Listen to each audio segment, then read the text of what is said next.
Well, hello everyone, and welcome to this first in a series of 11 videos on the subject for my book, Bringing Up Boys. It is a delightful topic and one that I have gotten so excited about. We're going to talk about raising boys. We're going to talk about the whole parenting experience and what the characteristics of boys are. They are a breed apart. Have you noticed that? Have you noticed that boys are very different from girls? Tell me you've noticed that. Yeah, okay. I have been getting absolutely delightful stories from parents. They're just coming in from everywhere now that this book has come out. And I just love it. I read every one of them I can. One mother wrote me just the other day and said that she has a 4-year-old son. And he went to a market with his dad. And here's this little boy down here, and he was standing in line, and they were waiting to pay for whatever they'd bought. And they were standing behind a very large woman with a construction hat on. And I probably shouldn't tell you this, but he was nervous about being overshadowed by her, and he was standing there, and suddenly her cell phone rang. And she starts looking around for it, and this little boy shouts out in a voice that everybody heard, "Watch out, Dad, she's backing up." Does that sound like a boy? They're just such wonderful stories. Bob Garner, who's in the truck today, in the video truck, told me the other day, I mean, everybody's got a boy story. I'd love to hear yours, but everybody has one. And he was telling me about when he was about 10 years old. He loved to tinker with things, and he found a weather balloon and was excited about this, had these dials and things on the bottom, still had some helium in it. And so he took it home, and he was messing with it, took it out to his workbench, and he tied it onto his bicycle while he got something from the workbench, turned around, and it was gone. And he looked around for his bicycle, and he was gone. And then he saw the thing going up over the rooftop. He never saw it again. And on the other side of town, there was a little boy praying for a bicycle. And it came falling out of the sky, I guess, but he never knew what happened to him. But this is the way boys are. And, you know, just keeping them alive can be a problem. Was that a challenge for you? It was a big problem for us with our son, Ryan. I mean, he was a hazard on wheels. When he was 4 years old, he was running through the backyard with his eyes shut. Now, does that tell you anything about him? And he was trucking along, and he tripped, and he fell into a metal plant with the staves sticking up like this. And he fell into this thing, and it caught him right there, and it just laid the bone open. And just blood went everywhere. If he had fallen with a little different trajectory, it would have gone clear to his brain. But he hit right here. So off we went to the emergency hospital again, where Ryan knew the doctors and the nurses and the orderlies and everybody else because he was a regular customer there. I think they even had a room in the emergency hospital dedicated to Ryan because he had been there so many times. Now, I couldn't complain about Ryan much because I experienced pretty much the same thing. When I was about 10 years old, I was absolutely enamored with Tarzan. I wanted to be Tarzan. Man, I fantasized about that. I would have worn a loincloth to school if my mother had let me. But I just loved Tarzan. And so one day, when I was alone with my great-grandmother, there was nobody else around. I climbed up in a pear tree, and I took a rope with me. And I tied the rope on that limb. It was at least 10 or 12 feet high. I don't know. It seemed like a long way up there to me. And I was going to swing like Tarzan, you know. That made all the sense in the world to me. And so I tied that thing on, and I got ready to leap. I made one miscalculation.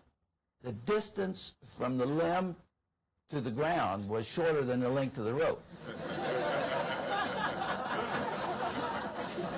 And so I let go, and I took off. I waited for that rope to catch me, and all the way down I'm thinking, something isn't right here.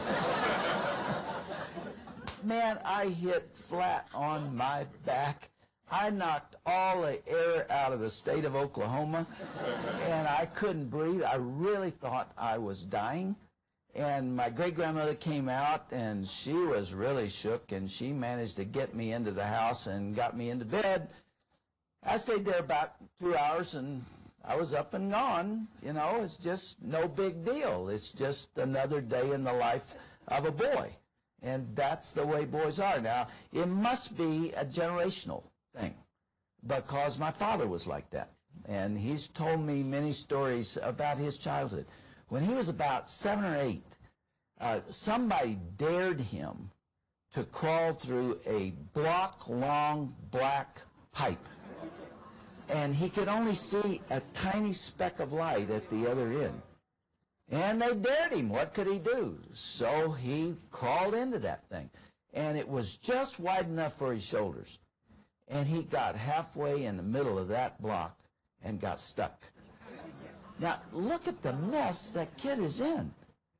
I mean, even if anybody knew where he was, they couldn't have gotten to him, because no bigger person could have gotten in there.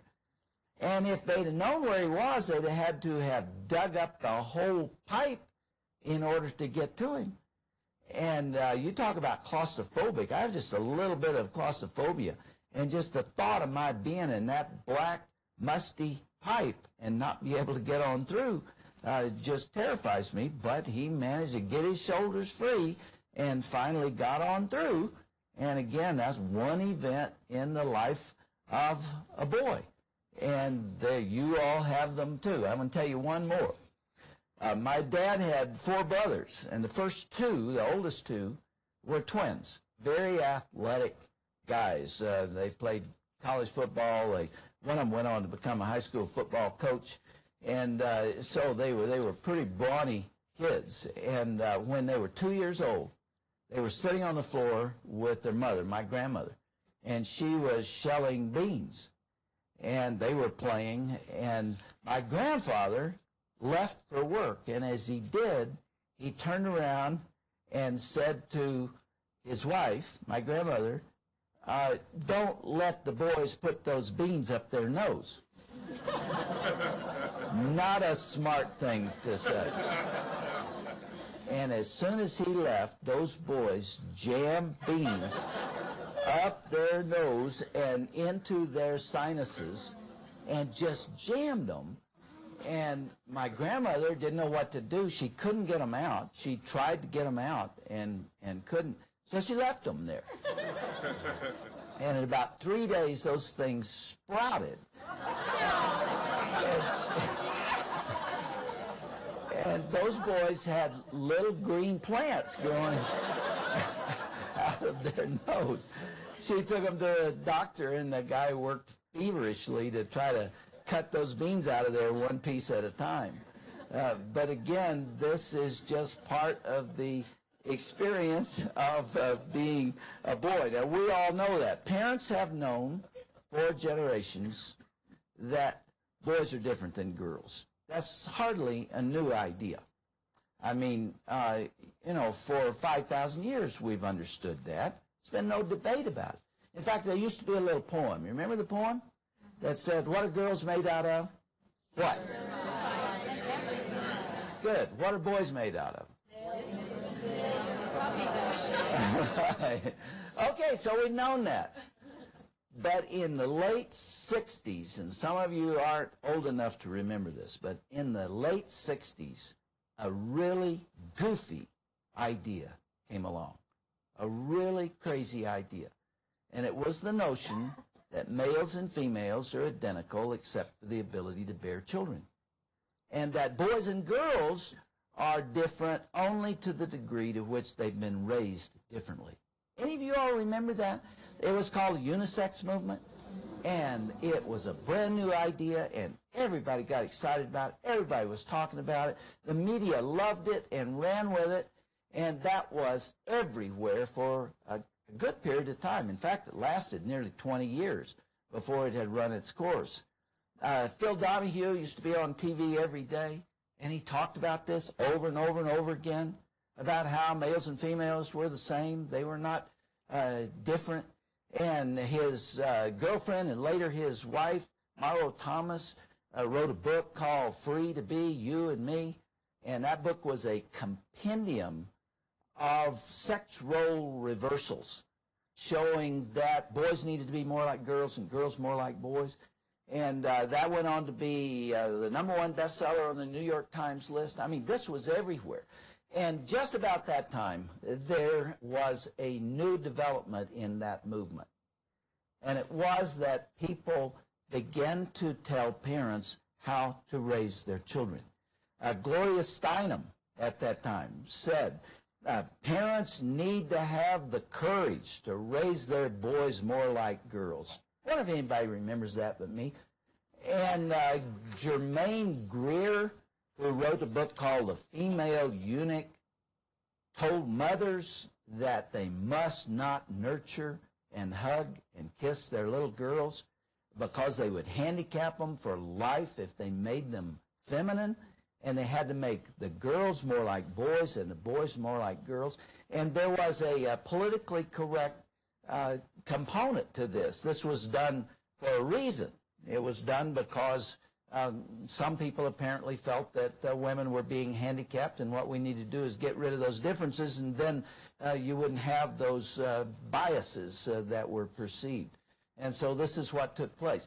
Then the feminists who were pushing this idea began putting great pressure on toy manufacturers so that they were led to believe that boys and girls' toys should be the same and that they should not be segregated at all. In fact, at that time, I received a phone call from an attorney for Save On Drugs, which is a large drug chain in Southern California. And they were being sued on behalf of 4 little girls by a feminist lawyer by the name of Gloria Allred. I saw her on television yesterday, so she's still out there. But she had charged Save On Drugs with damaging psychologically these 4 children, and permanently so, because they put a sign above one section saying toys for boys and the other section saying toys for girls. And they got a psychiatrist to say that these girls would never be the same for that. I mean, nobody explained why in the world that the parents just didn't take them to another store or something. But they sued Save On Drugs, and they asked for my help in testifying on behalf of Save On. Well, Save On caved.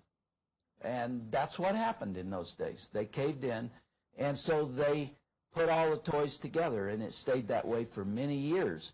And other toy manufacturers did the same thing. Now, Christina Hoff Sommers has written a book called The Attack on Boys. And she talked about this and how incredible it was that the toy manufacturers knew that this was not right, but they didn't have the courage to stand against this pressure. And Hasbro Toys made a dollhouse for both boys and girls. It's made out of plastic, and this was designed for both. Now, it made sense to Hasbro because then they sell twice as many units if they can get both boys and girls to play with them. Well, it worked out a little differently than they expected. The girls played with the playhouse the way girls have always played with playhouses. They arranged the furniture like their moms had done, and the men and women got married and they had babies, and they did those kind of things. The boys dealt with them a little differently. The boys catapulted the baby carriage off the roof and messed up the game for the girls completely. And so they were back to the drawing boards again because, in fact, believe it or not, boys and girls like different things because they are different. Now, listen carefully to something I'm going to say to you here. I wonder why nobody else has said that. I've never seen anybody say it. I wonder why the media hasn't said it.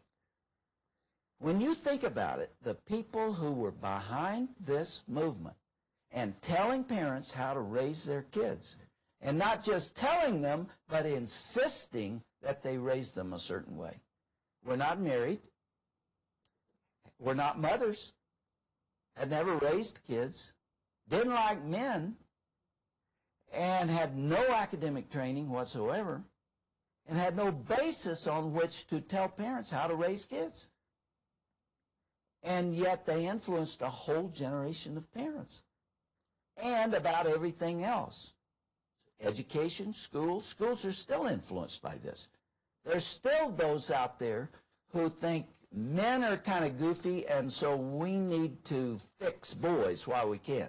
So there is this effort to make boys more like girls. It influences television. It influences the media. And so there has been this culture-wide effort to implement this simple idea that boys and girls are identical except for the ability to bear children.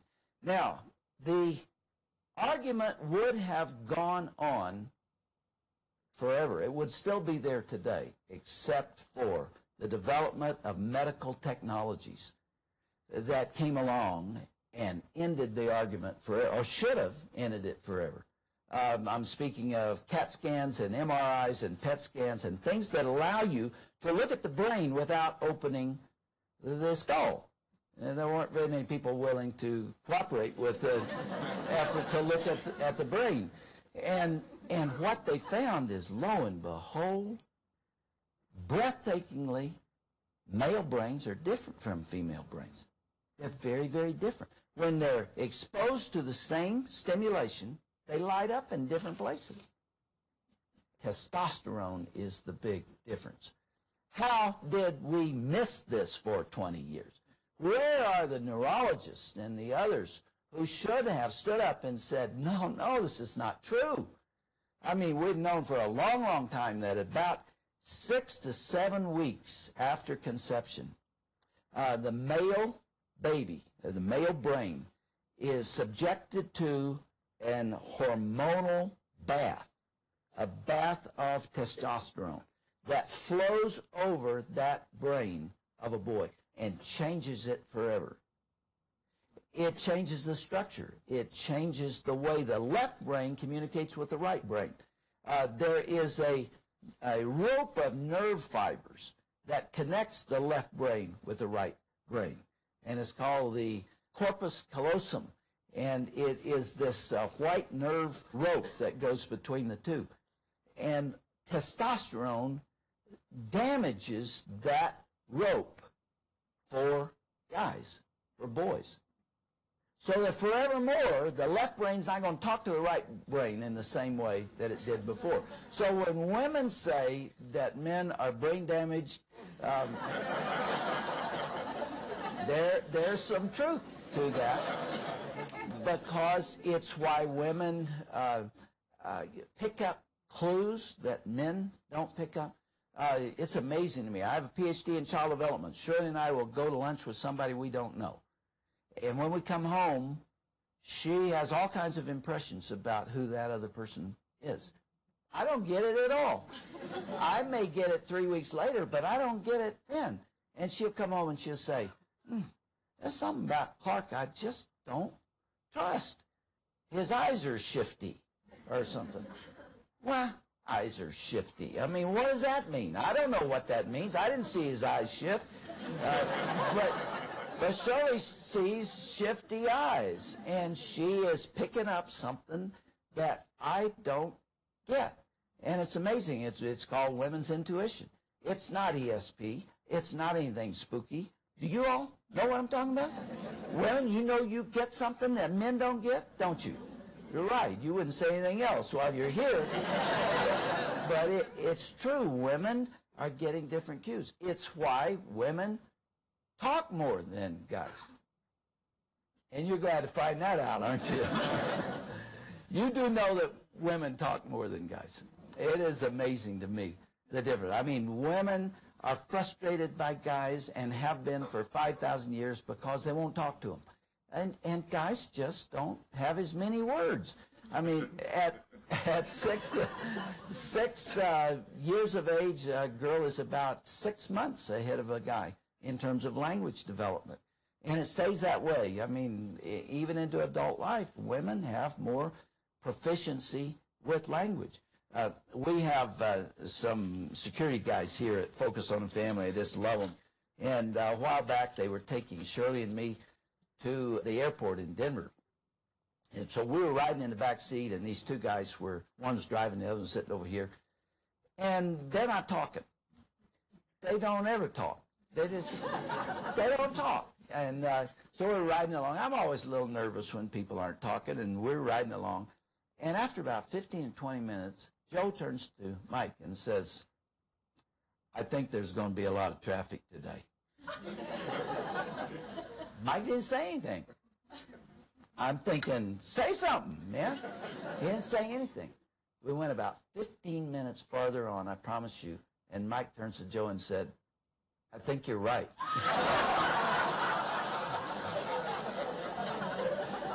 It's the difference between males and females. It also explains why men don't hear everything that's going on around them. Yeah, look at this. I bet you've been on this case about that. So guys have the ability, if you want to call it ability, we have the ability not to listen to what we don't want to hear. You know, there's all this going on around us, and it's not an insult. They just, if they're not interested in it, they don't have to hear it. Women are very, very different. Shirley and I just each wrote a book, and mine was Bringing Up Boys, and hers was Certain Peace in Uncertain Times. And when she writes, it has to be absolutely quiet. She didn't want any distraction, no confusion. She really wants to be alone during that time because she can't think if something else is going on around her. I like to have the television set on while I write. You know, I don't really do both at the same time, but I have the ability not to listen to the TV till I want to hear it. And then I can watch a replay of a football game or something and not have to be interfered with when I don't want to hear it. Guys are like that, and women are not. It is a difference because of the way the brain is structured. Let me give you a little hint for the mothers who are here. You may have heard this before, but if you want to talk to your boys and you're just talking, and you're nagging him half to death, and he's not hearing it, you've been there? You understand how it works? Reach out and touch him. You touch him, put your hands on both shoulders, and get him around to look you in the eye. Then he's attending to you. Shirley will frequently do that. I'll be driving down the freeway, and I'll be thinking about something, and she'll reach over and touch me on the leg, and I will look at her, and then I'm listening to her. It's just a major difference between men and women. There are thousands of these. How could for 20 years we deny it? But we did. And I tell you, we're still doing it. There's an article right here in Colorado Springs in the last 6 months where they made that same case, that the only difference between males and females is the way they are raised. And that is simply not true. Now, the physiological difference that I am talking about explains why you see what you see in your boys. It explains why they are flighty. It explains why they are aggressive. It explains why they are more competitive. It explains why they're more likely to take risks. And it also explains why they're interested in different things. It explains why boys are interested in cars and boats and airplanes and motorcycles and firecrackers and balls of all types and hang gliding and skateboarding and all those things, and why they're interested in noise. Boys love noise. Have you noticed that? You know, the women who were raised without brothers are frequently shocked by the sheer physicality of boys. You know, all of that roughhousing and running and jumping and sweating and just climbing and doing things that gets them into trouble. But the truth of the matter is, this is the way boys are. Get used to it, you know, because this is the way that they were designed. It also explains why boys are interested in guns. You know, there was all this big flap for the last 25, 30 years about not giving guns to kids. Well, some people still feel that way. That's okay. If you don't want to give a boy a gun, a toy gun, then do so. But I can tell you, if you don't, he'll make one. He will eat his peanut butter sandwich into the shape of a gun. I mean, you can, you know, do everything you can to try to take him in another direction, but he sort of is the way he is. Someone said that it's sort of like teaching a pig to stand on its hind legs and walk. You might get that done, but you won't accomplish it. It won't really happen, and you just aggravate the pig. You know, that's really to try to change all of these characteristics of boys and make them more like girls will mess them up. And it really won't accomplish what you set out to do because they are designed that way. Now, this is a very important question that I want to ask you all. Is masculinity good or is it bad? Is it right or is it wrong? Are boys biologically defective? What you see and what we're talking about today, is that the result of the fact that boys need to be fixed, that they're not quite the way they ought to be? Is that the design? Is that the plan? Testosterone is not one of God's big mistakes, although it is true that girls seem to have most of the right stuff. I mean, they do. They make better grades in school. They get along better with their teachers. They get into fewer problems. They challenge the system less often. They get hurt less often.